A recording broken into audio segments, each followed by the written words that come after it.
Existe uma quinta forma de oração que nos permite ir além da necessidade de intervenção, além de pedir ajuda? Bem, a resposta parece ser sim. Então, o que eu gostaria de fazer é compartilhar um exemplo. Esta é uma história verdadeira que aconteceu comigo quando deixei as corporações no início dos anos 1990 e me mudei para um pedaço de terra no alto deserto do norte do Novo México. E aqueles de vocês que vivem naquela parte do mundo podem lembrar que a década de 1990 foi uma das piores secas da história registrada. Os anciãos dos povos nativos, eles disseram que na memória de seus ancestrais, nunca tinham visto uma seca que durasse tanto quanto a que estávamos vivendo. Já estava há mais de 5 anos. Foi terrível. O gado estava morrendo, as colheitas estavam morrendo. As pessoas estavam vendendo suas fazendas porque não conseguiam mais se sustentar na terra. E foi durante esse período que um amigo nativo meu me ligou uma manhã. E para honrar sua privacidade, vou chamá-lo de David, embora David não seja realmente seu nome. Mas David me ligou uma manhã e ele me perguntou. Ele disse: Greg, você gostaria de me encontrar e me acompanhar a um lugar tão antigo que ninguém sabe quem construiu este lugar. Foi construído pelas mãos dos nossos ancestrais. É uma roda. É um círculo de pedra onde oferecemos nossas orações, porque neste lugar a pele entre os mundos é muito fina. Adoro essa terminologia. Então ele disse: você gostaria de se juntar a mim para oferecer uma oração pela chuva? E eu não precisei pensar 2 vezes. Eu disse: pode apostar. E conheci o David e fizemos uma trilha até este lugar. Eu não estava preparado para o que vi. Como anglo, como ocidental, eu esperava ver alguns cânticos, algum tipo de cerimônia, talvez alguma dança. O que eu vi foi David. Ele se sentou no chão. Ele tirou suas velhas botas de trabalho. Ele desamarrava-os e os colocava fora do círculo. Ele entrou no círculo com os pés descalços no chão. Ele fechou os olhos. Ele honrou todos os seus ancestrais. Ele honrou as direções, todas as 6. E então ele fechou os olhos com as mãos em um mudra de oração sobre o coração por apenas alguns segundos. Isso é fora da cidade de Taos, Novo México. É a cidade mais próxima de qualquer tamanho. E ele olhou para mim. Ele abriu os olhos e olhou e disse: estou com fome. Você quer comer alguma coisa? E ele estava dentro do círculo. E eu disse: bem, sim. Eu disse: mas pensei que você ia rezar por chuva. E ele olhou para mim e o que ele disse ficou comigo de forma tão poderosa por tanto tempo. E isso ajudou tantas pessoas quando pensam em como essa oração funciona. Ele olhou para mim, ele disse: não.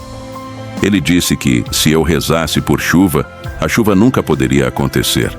Ele disse que, no momento em que eu oro por chuva, acabei de dizer ao universo que a chuva não existe aqui. No momento em que oro para que aconteça, estou reconhecendo que não está aqui agora. E eu disse: bem, se você não orou por chuva agora, eu disse: quando você fecha os olhos, o que você acabou de fazer? E ele disse: quando fechei os olhos, ele disse: senti a sensação do que é quando chove na minha aldeia Pueblo. Ele disse: eu senti a sensação de como é ficar com os pés descalços na lama, e a lama está lá porque choveu muito. Ele disse: eu senti os cheiros do que a chuva cheira quando rola da terra e das paredes do nosso Pueblo. E senti como seria andar pelo milho que está tão alto contra meu peito nu. E está tão alto porque tem chovido tanto para fazer o milho crescer. E então eu dou graças de gratidão e apreciação pela chuva que já aconteceu. Tudo bem. Você consegue ver agora, através de tudo que exploramos, tudo que descobrimos nesta série, o que David acabou de fazer. Ele reuniu tantos conceitos. Ele está reconhecendo que há um campo lá fora. Número 1, que ele está se comunicando com esse campo. Ele está reconhecendo que o sentimento é a linguagem que o campo reconhece, não tanto pelas palavras. As palavras podem ser ditas. No entanto, se as palavras forem ditas, o objetivo é criar a sensação. Tudo bem. E ele está reconhecendo que tem o potencial como homem, um ser humano na presença deste campo, para alcançar dentro do campo o reino de todas as coisas possíveis e isolar a possibilidade de sua escolha e colapsar esse potencial em algo real em nosso mundo. E ele está fazendo isso através de uma tecnologia interna muito sofisticada que chamamos de modo perdido de oração. É uma oração baseada em sentimentos. A chave, sentindo como se a oração já tivesse sido respondida, vindo do resultado. Há uma grande diferença entre trabalhar para alcançar o resultado aos poucos e começar com o resultado. E você provavelmente viu essa enorme diferença na sua vida quando era criança. Eu sei que fiz isso.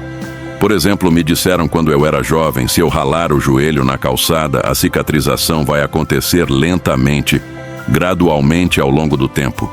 E sabe de uma coisa? Claro, foi exatamente assim que aconteceu. Eu olhava e esperava. Minha mãe me disse, ela disse, a cada dia vai ficar um pouco melhor, um pouco melhor, um pouco melhor. E eu olhava e ela estava certa.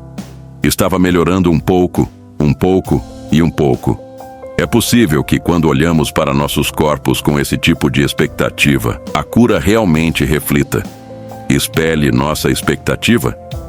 E se isso for verdade, o que aconteceria se começássemos com o resultado?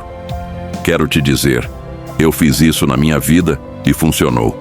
E é por isso que posso sentar aqui e olhar para você agora. E posso te dizer, eu sei que essa modalidade de oração funciona. E quando falamos sobre oração, estamos falando disso como um código interagindo com a criação. Isso não tem nada a ver com qualquer religião. E eu quero deixar isso bem claro. Embora as religiões tenham envolvido as regras e o dogma em torno desses princípios espirituais profundos no passado, e na verdade levado as pessoas, em alguns aspectos, a se sentirem mais distantes de seu poder, tem despojado as pessoas, as regras e o dogma de seu poder. Então estamos cortando diretamente através das regras e do dogma. Estamos indo à essência da nossa tecnologia espiritual mais antiga e querida. Trata-se da relação entre você e eu, o campo, a terra, os céus, o cosmos e nossos corpos. Então tive a oportunidade de começar minha cura a partir do lugar onde somos condicionados a pensar que ela leva, a sentir a sensação como se a cura já tivesse acontecido. Em outros programas, já falei sobre isso. Fiz um exame físico no ano 2000. Havia um tumor dentro da minha bexiga que os médicos queriam operar fisicamente. Eu reconheci isso. Apliquei tudo o que aprendi na minha vida. E eu realmente apliquei isso. Eu não apenas apliquei isso de qualquer jeito. Eu vivi a verdade mais profunda, a existência de tudo que estou dizendo a você neste programa. E dá trabalho. Isso dá trabalho. E eu fiz esse trabalho.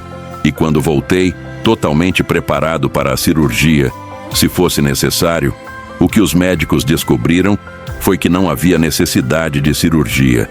Eu fiz isso com cortes e arranhões também. Nossos corpos responderão.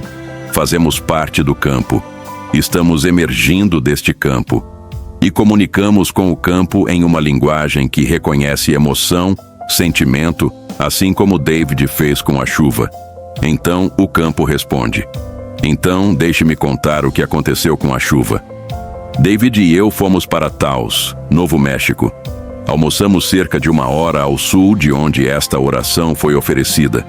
Quando voltei para a minha terra, algo começou a acontecer que não víamos há muito tempo. Grandes nuvens negras chegaram sobre as montanhas Sangue de Cristo. Começou a chover. E choveu. E choveu, e choveu, e choveu. Choveu a noite toda. Choveu na manhã seguinte. Choveu na tarde seguinte. Choveu e choveu. Choveu tanto, o chão estava tão seco que não conseguia absorver a chuva. E tudo começou a alagar. Os campos foram inundados. O gado ficou preso. As estradas foram destruídas. E liguei para o meu amigo. Vou apenas compartilhar isso com você. Eu liguei para o meu amigo. E eu disse, David, cara, isso está uma bagunça. Eu disse, o que está acontecendo? E ele ficou em silêncio por um momento. E ele disse, Greg, Essa é a parte da oração que nossos ancestrais nunca conseguiram entender.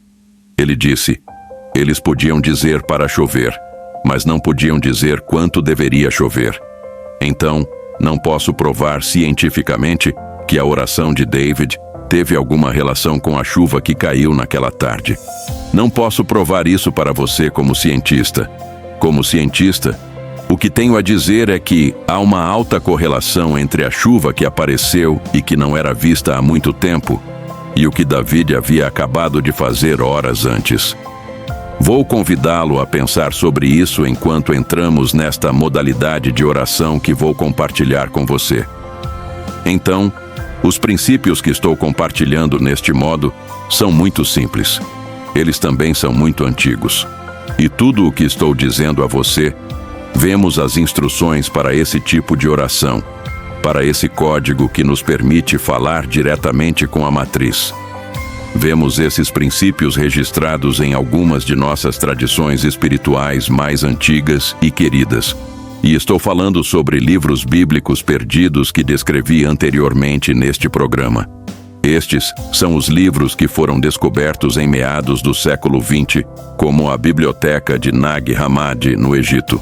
Lembre-se de que os manuscritos do Mar Morto são os registros mais antigos do Antigo Testamento, e a Biblioteca de Nag Hammadi são os registros mais antigos do Novo Testamento. Ambos foram encontrados em meados do século XX, na década de 1940.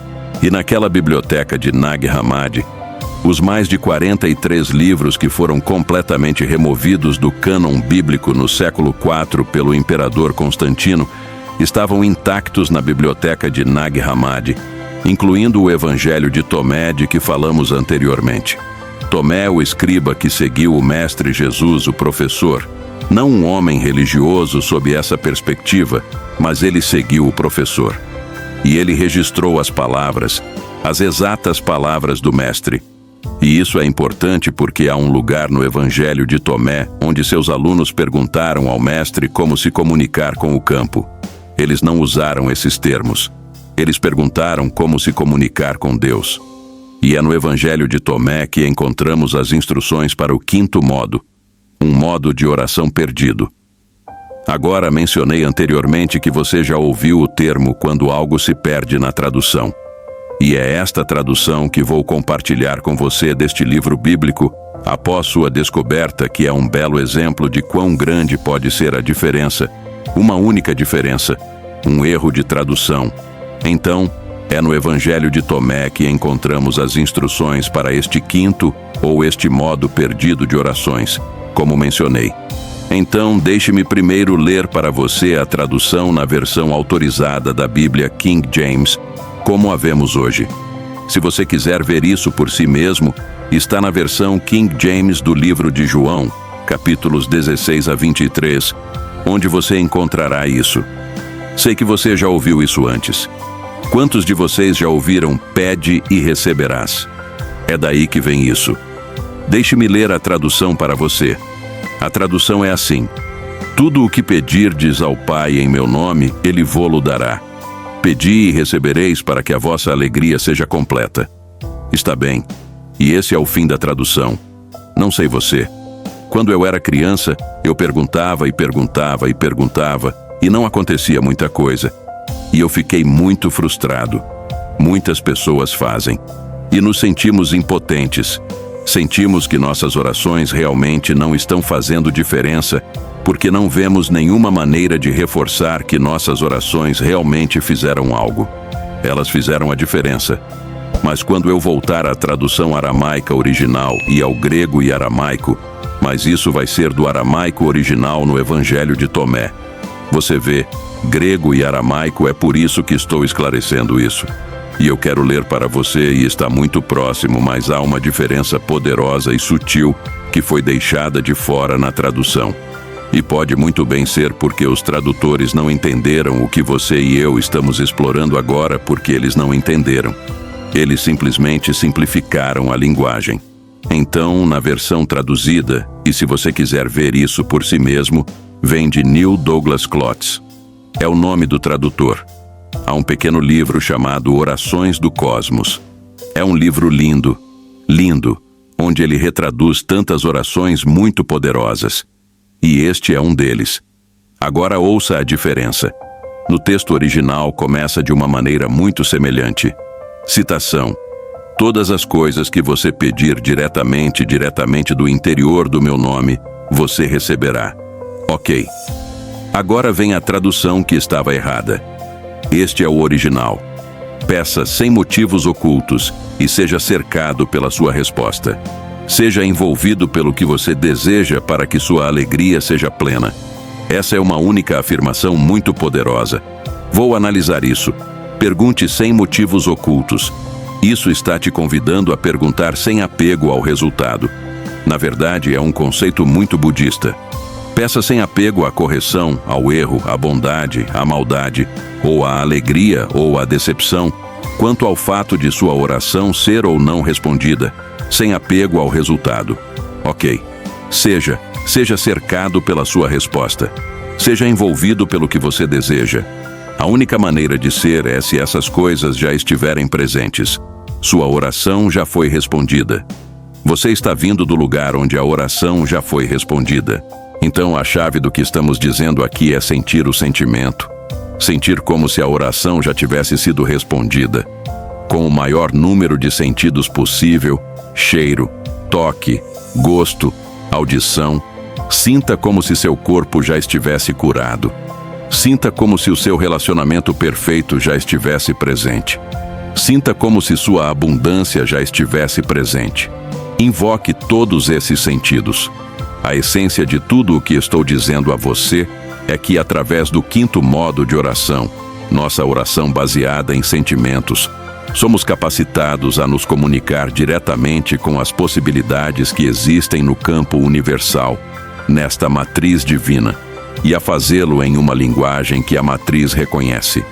Nossas tradições espirituais mais antigas e queridas preservaram o conhecimento e a técnica para interagir com a matriz divina e para reescrevermos nosso código de realidade pessoal, bem como o global. Então, quero agradecer por se juntar a mim nesta apresentação muito especial. E não se esqueça de sintonizar no nosso próximo episódio inédito